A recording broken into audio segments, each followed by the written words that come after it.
విశాఖపట్నంలో సంచలనం రేపిన ఎన్ఆర్ఐ మహిళ మృతి కేసు మిస్టరీగా మారింది. ఈ కేసులో పోలీసుల తీరు తీవ్ర చర్చనీయాంశంగా మారింది.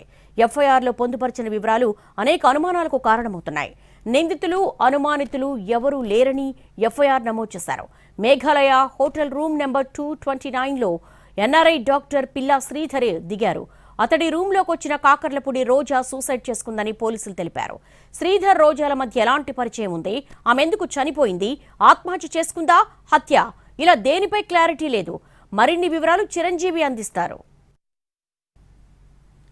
మహిళ అనుమానాస్పద మృతి కేసు ప్రస్తుతం మిస్టరీగా మారింది. అసలు ఈమె ఎందుకు చనిపోయింది? ఎవరైనా చంపేశారా, లేదంటే ఈమె ఆత్మహత్య చేసుకుందా? ఒకవేళ ఆత్మహత్య చేసుకుంటే గల కారణాలు ఏంటని కూడా తెలియాల్సి ఉంది. అయితే ఈ కేసుకి సంబంధించి ఒక ముఖ్యమైన ఎఫ్ఐఆర్ కాపీ ప్రస్తుతం ఎన్టీవీ చేతిలో చిక్కింది. అయితే ఇందులో కనుక ఒక్కసారి మనం పరిశీలిస్తే, మార్క్ చేసినటువంటి వివరాలు పరిశీలిస్తే ఒక్కసారి కాలమ్ నెంబర్ 7 చూసుకోవచ్చు. నో అక్యూజ్డ్ అని చెప్పి మెన్షన్ చేయడం జరిగింది. అయితే వాస్తవానికి ఈ మృతికి గల కారణం అనేటువంటి ఎవరైతే వ్యక్తి ఉన్నారో పిల్లా శ్రీధర్ అనే వ్యక్తి, లేదంటే ఇంకా అనుమానితులు కానీ, లేదంటే దీనికి ఎవరి కారణాలు కానీ అలాంటి వాళ్ళ పేర్లు ఇక్కడ ఈ కాలంలో మెన్షన్ చేయాలి. కానీ పోలీసులు ఈ కేసు విషయంలో ఎందుకు అంత నిర్లక్ష్యంగా ఉంటున్నారు, కేసుకు సంబంధించి అంత గోప్యత ఎందుకు పాటిస్తున్నారు అనేది కూడా మనం చూసుకోవాలి. అయితే ఈ కేసుకు సంబంధించి ఎవరైతే మృతురాలు కాకర్లపూడి రోజా ఎన్ఆర్ఐ మహిళ ఉందో ఆవిడ దానికి సంబంధించినటువంటి మొత్తం వివరాలన్నీ కూడా పోలీసులు మనకి ఈ ఎఫ్ఐఆర్ కాపీలో కాస్త క్లమ్జీగా ఉన్నప్పటికీ మనకి మెన్షన్ చేయడం జరిగింది. ఏదైతే 6వ తేదీన, ఈ నెల 6వ తేదీన 1:30 సమయంలో రూమ్ నెంబర్ 229 మేఘాలయ హోటల్, ఈ హోటల్లో ఈ ఘటన చోటు చేసుకుంది.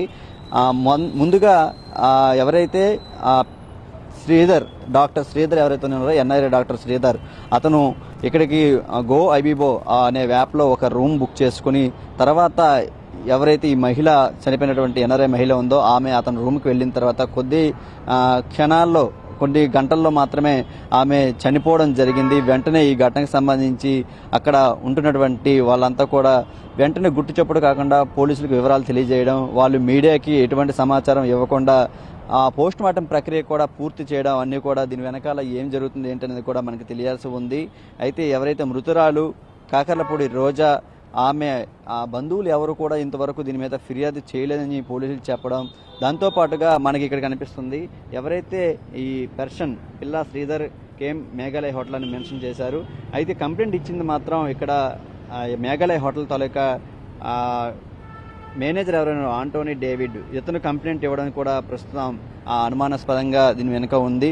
అయితే ఎందుకు ఈ కేసుకి సంబంధించి పోలీసులు అంత గోప్యత పాటించారు, హోటల్ మేఘాలయలో రూమ్ నెంబర్ 229లో ఏం జరిగిందనేది కూడా తెలియాల్సి ఉంది.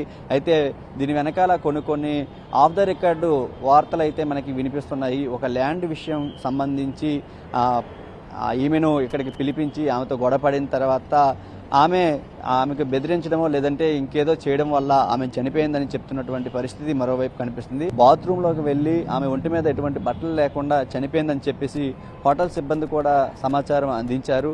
అయితే ఇవన్నీ వివరాలు బయటకు రాకుండా ఎందుకు పోలీసులు గోప్యత పాటించారు, ఈ కేసులో పోలీసులకు ఉన్నటువంటి అంత ఇంట్రెస్ట్ ఏంటనేది కూడా మనకి తెలియాల్సి ఉంది. మరి ఎన్ఆర్ఐ మహిళ మృతికి గల కారణాలు ఏంటి, ప్రస్తుతం ఎవరైతే పిల్లా శ్రీధర్ ఉన్నారో అతని మీద ఎటువంటి చర్యలు తీసుకుంటారు అనేది కూడా మనం చూడాల్సి ఉంది. ఎన్ఆర్ఐ మహిళ మృతి వెనక మిస్టరీ ఏం జరిగిందనేది పోలీసులే చెప్పాల్సి ఉంది.